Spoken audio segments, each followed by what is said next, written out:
Hello students, welcome to my channel. I am Rashmi, your maths teacher. I hope you all are good. तो हम आज इस video में solve कर रहे हैं 8.2। एक्चुअली हम 8.2 का इंट्रोडक्शन कर रहे हैं, बाद में हम 8.2 एक्सरसाइज को सॉल्व करेंगे। तो मेनली यहाँ पर इस एक्सरसाइज में, इससे पहले हम बायनोमियल थ्योरम पढ़ चुके हैं। बायनोमियल थ्योरम क्या है, क्योंकि उससे रिलेटेड ही यहाँ पे आगे नेक्स्ट टर्म्स है।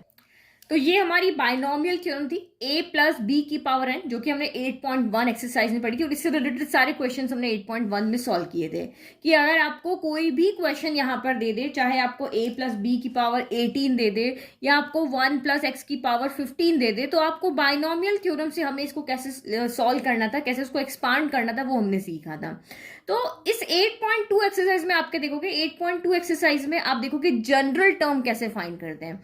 जनरल टर्म का मीन्स क्या हो गया कि अभी तक आप यहाँ पे क्या कर रहे थे कि जो भी टर्म आपको दी हुई थी उसको एक्सपांड करके लिख रहे थे। जैसे यहाँ पे देखो, जैसे हमारा 8.1 का क्वेश्चन नंबर 3 देखो कि ये 2x माइनस 3 की पावर 6 है, तो हमने इसको पूरा एक्सपांड करके लिखा। जितनी पावर होती है, जितनी डिग्री होती है, उससे एक टर्म हमेशा ज्यादा होती है। ये आप इस चीज से याद रख सकते हो। a प्लस बी का स्क्वायर होता है, वो क्या होता है, a square plus 2ab plus b square. ये होता है ना, पावर 2 है तो 3 टर्म आएगी। सेम एज इट इज अगर हम a प्लस बी का होल क्यूब खोलते हैं, यहाँ पे पावर 3 देखो, 4 टर्म आती है, a cube plus 3a square b plus 3ab square plus b cube आता है। ये 4 टर्म आती है, तो जितनी डिग्री होती है उससे एक टर्म हमेशा यहाँ पे क्या होती है, ज्यादा आती है।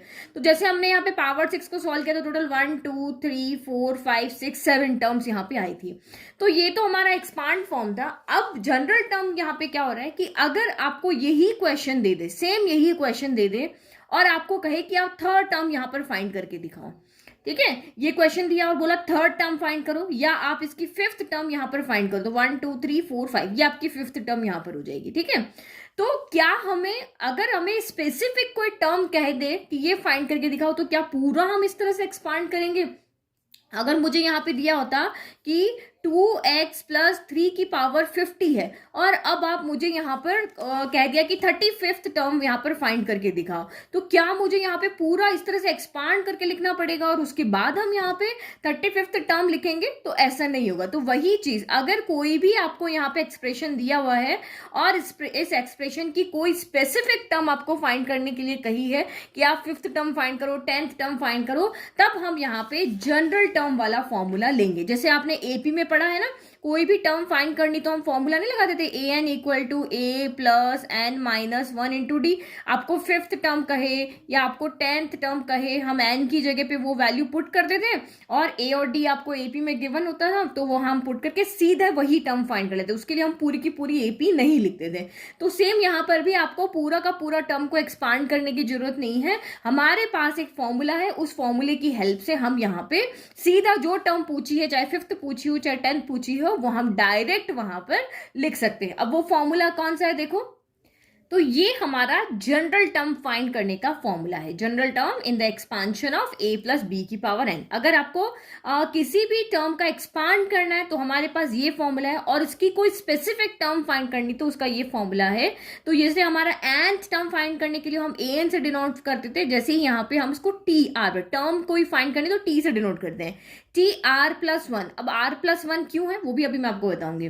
तो फॉर्मूला बिल्कुल सेम है, देखो NCR NCR, ए की power n minus r, a की power n minus r, b की पावर आर, बी की पावर आर। अब यहाँ पे समेशन लगा हुआ है। समेशन मतलब कि जो भी यहाँ पे पावर है उससे एक ज्यादा टर्म यहाँ से मिलेगी। यानी पावर अगर 2 है तो आपको यहाँ से कितनी टर्म मिलेगी, तो टोटल आपको 3 टर्म मिलेगी। अगर पावर आपकी यहाँ पे 3 है तो आपको यहाँ पर टोटल 4 टर्म मिलेगी। तो इसका मतलब ये आपको समेशन बता रहा है कि जितनी पावर है उससे एक ज्यादा टर्म आपको यहाँ पर मिलेगी, क्योंकि हम यहाँ पे r इक्वल टू 1 से नहीं स्टार्ट करते हैं, r इक्वल टू 0 से स्टार्ट करते हैं। तो 0 1 2, देखो n अगर यहाँ पे 2 है तो आप r की वैल्यू 0 रखोगे, फिर 1 रखोगे, फिर 2 रखोगे, तो आपको यहाँ पे 3 टर्म मिलेगी, ठीक है।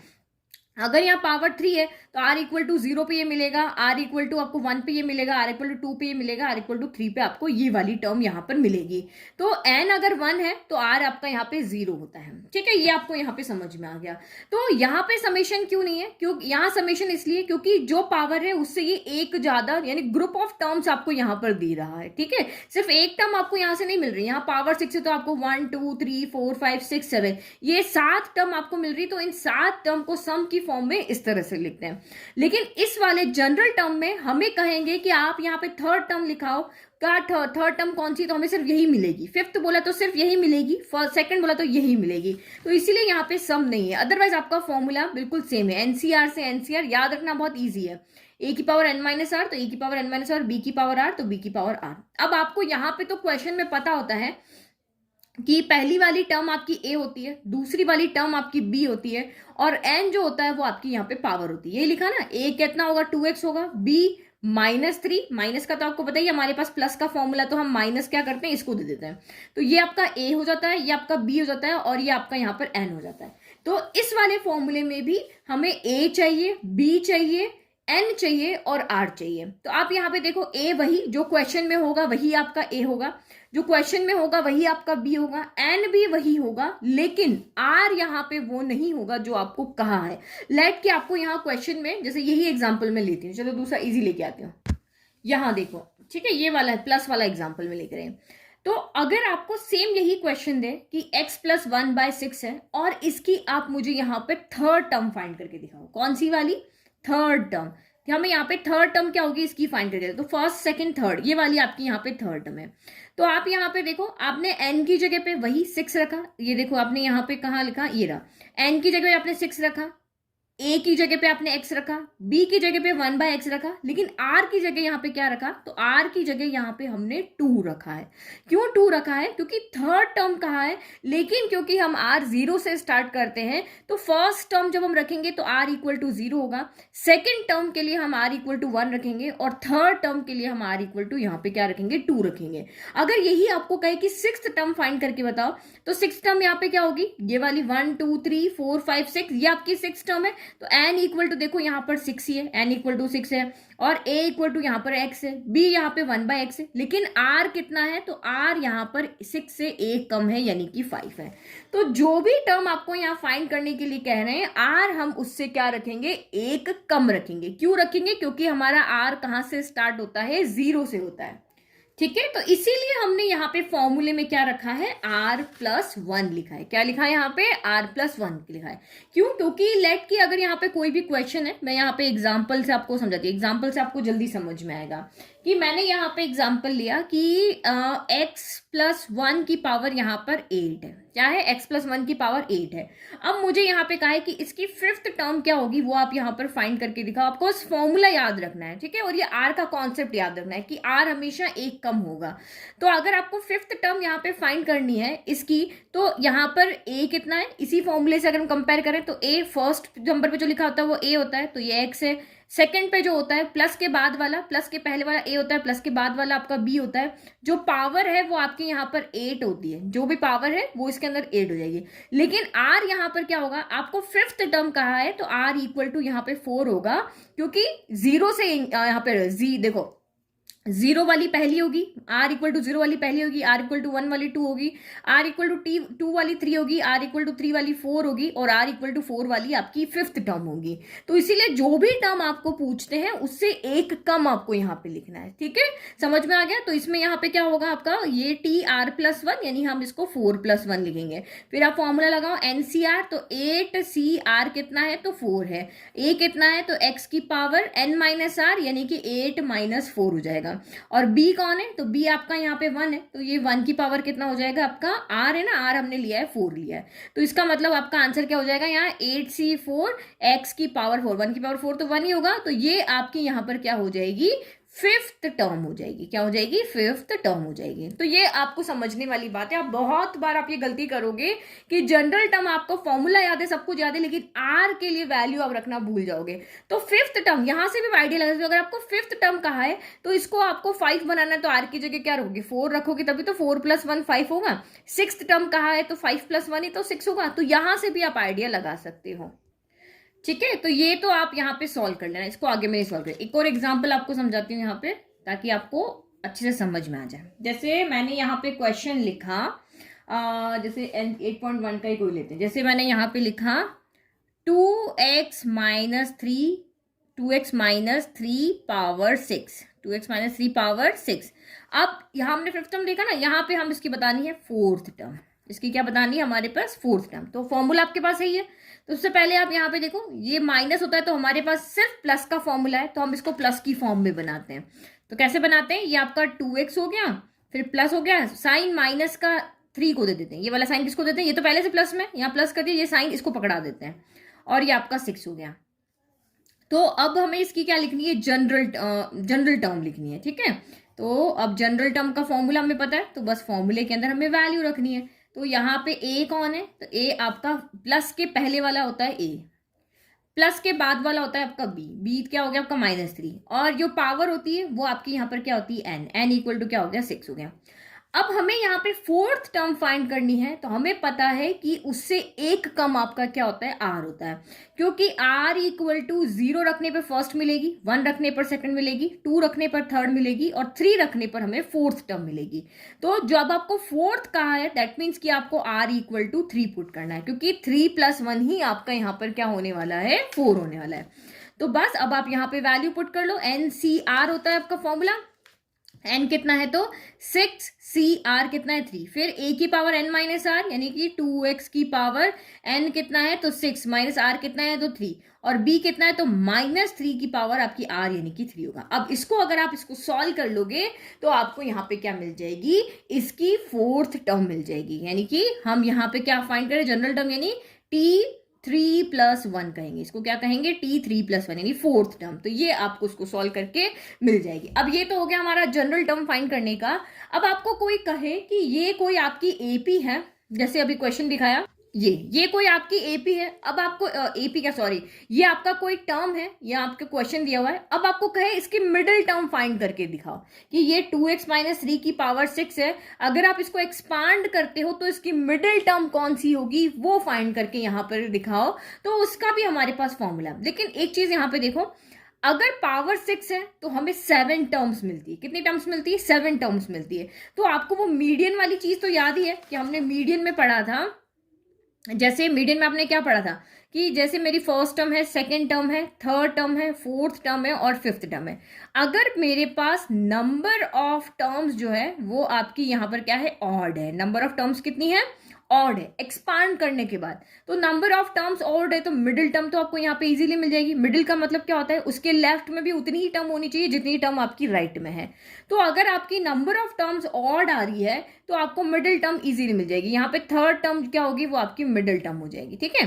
और ऐसे ही हमने किसी और को एक्सपांड किया तो मैं फर्स्ट टर्म मिली, सेकंड मिली, थर्ड मिली, फोर्थ मिली, फिफ्थ मिली और सिक्स्थ मिली, ये टोटल हमें वहां से 6 टर्म मिली। तो अब आपकी यहाँ पे मिडिल टर्म कौन होगी, तो यहाँ पे इस कंडीशन में नंबर ऑफ टर्म क्या होगी, नंबर ऑफ टर्म आपकी यहाँ पर इवन होगी। 6 है ना भाई, 5 थी तो और थी, 6 है तो नंबर ऑफ टर्म कितनी, इवन है। तो इवन है तो अब देखो बीच में तो कोई है ही नहीं, इधर 1 छोड़ा, इधर 6 छोड़ दिया, इधर 2 छोड़ा, इधर 5 छोड़ दिया, इधर 3 छोड़ा, इधर 4 छोड़ दिया, तो बीच में तो कुछ आ ही नहीं रहा है। तो इवन वाली कंडीशन में हमें बीच में 2 मिडिल टर्म मिलेगी, एक थर्ड भी होगी, एक फोर्थ भी, क्योंकि इसके इस जो हमने ब्रैकेट बनाया है इसके इधर लेफ्ट साइड में भी सेम टर्म है और राइट साइड में भी आपकी यहाँ पर क्या है, सेम टर्म है। तो ये हमारी यहाँ पर क्या हो जाएगी, मिडिल टर्म हो जाएगी, ठीक है, समझ में आ गया। तो बस आपको यहाँ पे जब भी कोई क्वेश्चन आपको कहे, जैसे यही आपका क्वेश्चन है, तो आपको यहाँ पे नहीं देखना है, आपको देखना है कि इसको जब हम एक्सपांड करेंगे, ये पावर क्या है आपकी, यहाँ पे पावर इवन है, तो नंबर ऑफ टर्म्स यहाँ पे कितनी आएगी, नंबर ऑफ टर्म्स यहाँ पे ऑड आती है, क्योंकि जितनी पावर होती है उससे एक टर्म क्या होती है, ज्यादा आती है ना, 1 2 3 4 5 6 7 टर्म्स यहाँ पे आ रही है। तो नंबर ऑफ टर्म्स अगर ऑड है तो आपको मिडिल टर्म यहाँ पर मिल जाएगी, कौन सी वाली होगी, फोर्थ वाली होगी, क्योंकि 3 इधर है 3 इधर है, तो फोर्थ वाली कैसे आएगी, वो भी अभी फॉर्मूला बिल्कुल वही जो मीडियन में क्या था वही करना है।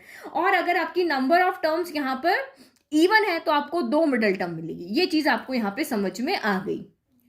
नाउ 2 केस यहाँ पे बन रहे हैं, एक इवन का बन रहा है, एक ऑड का बन रहा है। तो फर्स्ट केस देते हैं, जब आप a + b की पावर n का एक्सपांशन करते हो, तो जब ये n आपका when n is even, if नहीं लिखते यहाँ पे हम लिखते व्हेन n आपका इवन है, देन अगर इवन है तो नंबर ऑफ एक्सपांशन कितने होंगे आपके, ऑड होंगे। अभी आपको मैंने ये बताया 6 है तो आपके नंबर ऑफ टर्म्स जो मिलेगी इसके एक्सपांशन में कितनी मिलेगी, 7 मिलेगी। तो ये इवन है तो आपको नंबर ऑफ टर्म्स ऑड मिलेगी, अगर ये ऑड है तो नंबर ऑफ टर्म्स आपकी क्या हो जाएगी, इवन हो जाएगी। तो then the number of terms, इसको हम नंबर ऑफ टर्म्स को n ले रहे हैं यहाँ पर, ठीक है। जब आप इसको सॉल्व करते हो तो यहाँ पे इक्वल में आपकी जो भी टर्म्स आती है ना उसको मैं कैपिटल n ले रही हूँ, दोनों n लूंगी तो आप यहाँ पे क्या कंफ्यूज हो जाओगे। तो जब पावर आपकी यहाँ पर इवन है तो जो नंबर ऑफ टर्म्स मिलेगी यहाँ पर वो आपको यहाँ पर ऑड मिलेगी। अब ऑड मिलेगी तो मिडिल टर्म आपको क्या मिलेगी, एक ही मिलेगी भाई। अभी भी समझाया था ना कि अगर एक दो तीन तीन अगर आपकी यहाँ पर है 1 + 2 + 3, अगर आपको सिर्फ 3 टर्म मिली तो ऑड आपकी जो मिडिल टर्म होगी वो आपको एक ही मिलेगी, जो कि बीच में होगी सेकंड वाली मिल जाएगी इस तरह से। तो ऑड जब भी यहाँ पर होगा तो आपको सिर्फ एक ही मिडिल टर्म मिलेगी। तो उस मिडिल टर्म को फाइंड करने के लिए क्या फॉर्मूला लगाना है, ठीक है, तो n + 1/2। अब देखो n + 1/2 क्यों है, क्योंकि आपको मीडियन में भी पता है, क्योंकि n इक्वल टू यहाँ पे आपका क्या है। अगर मैं यहाँ पे एक एग्जाम्पल से समझाती हूँ, देखो एग्जाम्पल लिया, x + 1 की पावर कितनी है, x + 1 की पावर मैंने 6 ले लिया। अब आपको कहा इसकी मिडिल टर्म फाइंड करके दिखाओ। तो यहाँ पे n इक्वल टू क्या, पावर 6 है, तो कैपिटल N कितना हो जाएगा, n + 1 यानी कि आपका 7 हो जाएगा। तो ये 7 है, तो 7/2 मिडिल टर्म के लिए इसको कर नहीं सकते, हमें ऑड नंबर को हम 2 से डिवाइड नहीं कर सकते हैं। तो ऑड नंबर को पहले क्या करना होता है, इवन बनाना पड़ता है, यही करना होता है ना, हम वहां पे भी किया मीडियन में। तो यहाँ पे इसीलिए जब भी आपका ऑड नंबर आ रहा है ना तो उसमें +1 करके डिवाइड/2 करना है। तो यहाँ पर आपकी मिडिल टर्म कौन सी हो जाएगी, तो मिडिल टर्म आपकी यहाँ पर हो जाएगी कैपिटल N + 1 यानी 7। कैपिटल N का मतलब यही है कि नंबर ऑफ टर्म्स एक्सपांड करने के बाद कितनी टर्म है। तो ये आपकी हो जाएगी 7 + 1/2 यानी कि 8/2 यानी कि आपकी 4th टर्म होगी। अब आपको कहा भाई वो 4th टर्म कौन सी है वो फाइंड करके दिखाओ। तो हम जाएंगे हमारे फॉर्मूला के पास, TR+1 वाले फॉर्मूला के पास। ये 4th टर्म अगर आपको फाइंड करने के लिए कहा है ना, मिडिल टर्म कौन सी है, अच्छा आपने कहा 4th टर्म है, अब देखा 4th टर्म कौन सी है वो बता, मिडिल टर्म है कौन सी एक्चुअल में।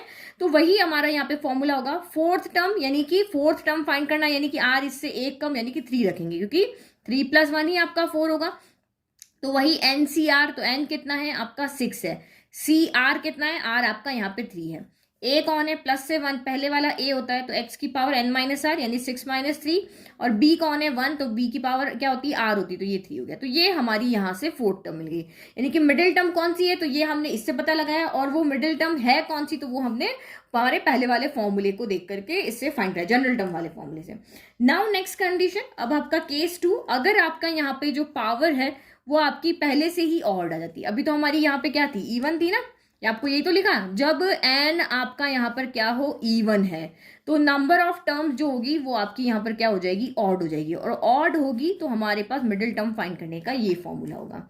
नाउ नेक्स्ट देखो, ठीक है, तो इन the expansion of a + b की पावर n, अगर n आपका यहाँ पर ऑड है, 6 ना होकर के यहाँ पर 7 होता, तो नंबर ऑफ टर्म्स कितनी आती, 7 + 1 8 आती। तो नंबर ऑफ टर्म्स आपकी इवन आती है, तो इवन आने पर हमें 2 यहाँ पे मिडिल टर्म मिलती है। तो 2 मिडिल टर्म मिलेगी, वो कैसे फाइंड करेंगे, उसका फॉर्मूला यहाँ पे लिखो, ठीक है, 2 मिडिल टर्म मिलेगी। So there will be 2 middle terms in the expansion. अब जो आपको यहाँ पे नंबर ऑफ टर्म्स मिली है वो आपकी इवन नंबर है, 8 है 10 है, तो वो तो सीधा आपका यहाँ पे क्या हो जाता है, 2 से डिवाइड हो जाता है ना, तो हमें +1 करने की जरूरत नहीं है। तो वो आपकी यहाँ पे क्या हो जाएगी, दैट इज मिडिल टर्म आपकी यहाँ पे क्या हो जाएगी, एक तो हो जाएगी आपकी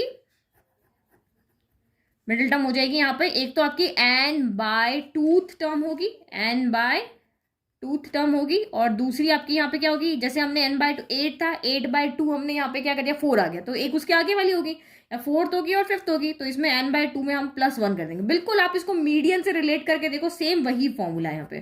तो यहाँ पर हमें 2 टर्म मिलेगी। तो कोई एग्जाम्पल बताती हूँ, एग्जाम्पल से आपको और अच्छे से समझ में आएगा। तो ये यहाँ पे मैं एग्जाम्पल लिखती हूँ, लेट की मैंने यहाँ पे लिखा 2x - y की पावर 7 ले लिया, ये मैंने क्वेश्चन ले लिया। ये पावर क्या है, इसकी पावर क्या, ऑड है, तो यहाँ पर n क्या है, n आपका यहाँ पर ऑड है, ऑड कितना 7 है, तो कैपिटल N कितना हो जाएगा, जो कि n + 1 होता है, वो आपका 7 + 1 यानी कि 8 हो गया। तो ये आपका यहाँ पर क्या हो गया, इवन हो गया। अब अगर ये इवन है तो 8/2 हो जाएगा। तो आपकी यहाँ पे मिडिल टर्म कौन सी होगी, तो यहाँ पे लिखो middle term will be, first आपकी क्या हो जाएगी, n/2 होगी, तो n/2 यानी कि 8/2 होगी, तो 8/2 यानी कि 4th टर्म होगी। एक तो कौन सी होगी, 4th टर्म होगी। और एक और होगी यहाँ पे, मिडिल टर्म विल बी, बस ऑड है तो 1 मिलेगी और इवन है तो आपको 2 मिलेगी, n/2 + 1 होगी। तो यहाँ पे सीधा कर दो, n/2 तुमने सॉल्व कर रखा है, 4 + 1 यानी कि इक्वल टू कौन सी होगी आपकी, 5th टर्म होगी। तो एक हमें 4th टर्म मिलेगी और एक हमें 5th टर्म मिलेगी। अब आपको कहिए भाई ये कौन सी है, तो T4 फोर्थ, तो यहाँ पे क्या होता है TR+1 होता है, ये 4 है तो हमें इससे एक कम लेना होता है, यही होता है ना। फोर्थ टर्म कहाँ है, तो फोर्थ टर्म कौन सी होगी, 0 1 2 3, तो ये R=0, R=1, R=2, R=3, ये 4 टर्म होगी, इसमें फोर्थ कौन सी हुई, R=3 वाली हुई। तो वही आप लिख दोगे NCR, तो N कितना है आपका 7 है, ये आपका A है, यहाँ पे लिख लेती हूँ, देखो यहाँ 10, यहाँ पे साइड में लिख लेती हूँ। यहाँ पे A कौन है, A आपका 2x है, B कौन है, तो माइनस साइन इसके साथ जाता है, तो माइनस का बाय, कुछ छोटी छोटी चीजें याद रखो, बार बार नहीं लिखेंगे। N क्या है, तो वो आपका 7 है, और R कितना है, थर्ड टर्म के लिए, फोर्थ टर्म के लिए R आपका यहाँ पर 3 है, और फिफ्थ टर्म के लिए R कितना है आपका 4 है, यहाँ R= आपका 3 है। तो बस सॉल्व कर लो, 7C R कितना है, तो 3 है, फिर आपका A की पावर n-r, तो 2x की पावर n-r यानी 7 - 3 हो गया, और B कौन है, -y, तो वो R यानी 3 हो गया। और फिफ्थ टर्म आपको यहाँ पे चाहिए, फिफ्थ टर्म यानी कि आप यहाँ पे क्या रखोगे, R+1 होता है ना, तो ये 4+1 हो जाएगा, तो वही आपका 7C 4 2x की पावर 7 - 4 और -y की पावर 4 हो गया। तो ये दोनों आपकी यहाँ पर क्या हो जाएगी, ये फोर्थ टर्म हो जाएगी, ये फिफ्थ टर्म हो जाएगी। तो इस तरीके से आप इसको सॉल्व कर लोगे। तो बस फॉर्मूला याद रख लो, यहाँ पर आपको मिडिल टर्म फाइंड करना, तो बस दिमाग में रख लो, नंबर ऑफ टर्म्स ऑड है तो एक मिडिल टर्म मिलेगी, नंबर ऑफ टर्म्स अगर इवन है तो 2 मिडिल टर्म यहाँ पर मिलेगी। तो अगर उससे आपको आइडिया लगा लोगे, इवन है मतलब अगर 50 आ रही है, यहाँ पर 50 आ रही तो बीच की 2 मिलेगी, 50/2 कितने 25 होगी और 26 होगी, इस तरीके से। नाउ ये हमारा इंट्रोडक्शन पार्ट यहाँ पे हो गया खत्म। अब हम नेक्स्ट वीडियो में सॉल्व करेंगे 8.2 एक्सरसाइज। और अगर आपको ये नोट्स चाहिए तो आप कहाँ पे जाओगे, आप जाओगे डिस्क्रिप्शन बॉक्स में, आपको लिंक दिया हुआ, अदरवाइज आप mathsteacher.blog पे जाकर के भी फ्री में नोट्स को डाउनलोड कर सकते हो। ओके, तो आई होप आपको ये पूरा दोनों फॉर्मूलाज अच्छे से समझ में आ गया। Thank you.